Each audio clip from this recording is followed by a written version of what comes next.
श्री राम समर्थ। जून 12। परमार्थ ही अपने जन्म का सच्चा हेतु है। द्वैत में दुख है तो एक में सुख और आनंद है। हम एक में रहेंगे तो आनंद प्राप्त होगा। जगत का आभास विशाल है, फिर भी वह एक ही है। गृहस्थी की 10 दिशाएं हैं, लेकिन परमार्थ की दिशा मात्र एक ही है। हम उसकी ओर ध्यान दें। कुछ न करना अर्थात मन से कुछ न करना, यही सच्चा परमार्थ है। परमार्थ में उपाधि बिल्कुल नहीं होती यानी इतनी नहीं होती कि वहाँ मैं भी नहीं होता। गृहस्थी द्वैत है, अतः उसका आडंबर बड़ा होगा ही। हमें जब तक अपने जीने का हेतु ज्ञात नहीं होता, तब तक गृहस्थी करना ही हम अपना ध्येय समझते हैं। वस्तुतः मनुष्य प्राणी देह और मन दोनों को मिलकर बना है, अतः उसे चाहिए कि वह ऐहिक और पारलौकिक दोनों पक्ष साधे। परमार्थ साधना ही हमारे जन्म का मुख्य हेतु है। व्यवहार में द्वैत के सिवाय आनंद नहीं है। इसलिए परमार्थ में मानस पूजा करते समय पहले पहले मैं और परमात्मा ऐसे द्वैत से शुरुआत करनी होती है। जब तक परमार्थ हमारी रग रग में भिद नहीं जाता, तब तक हमें पारमार्थिक ग्रंथ पढ़ने चाहिए। उससे साधना में जोश आता है। मन को भगवान के प्रति लगाने के लिए क्या किया जाए, यह हमें पहले सोचना चाहिए। एक पिता अपने बेटे को तैरना सिखाता था।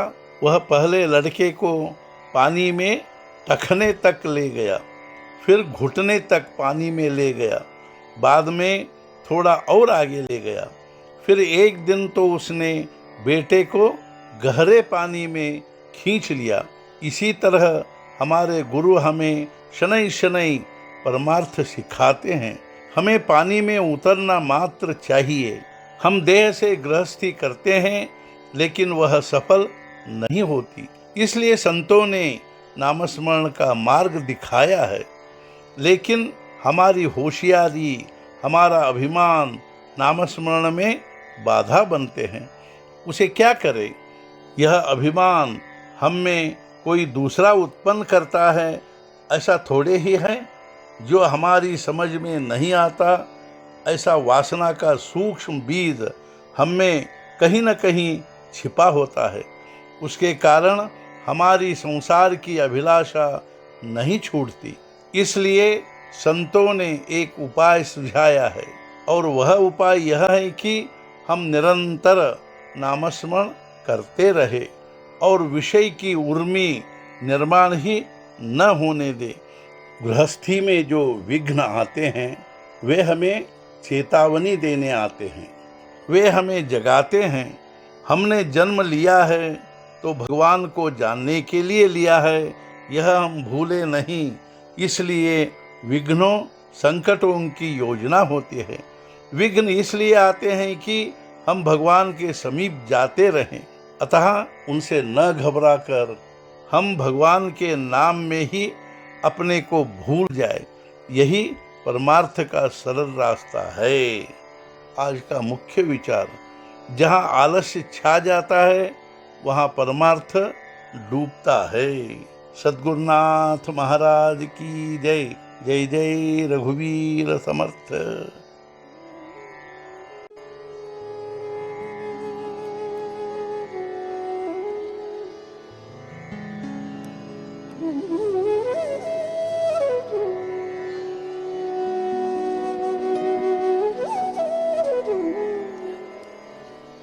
Mm-hmm.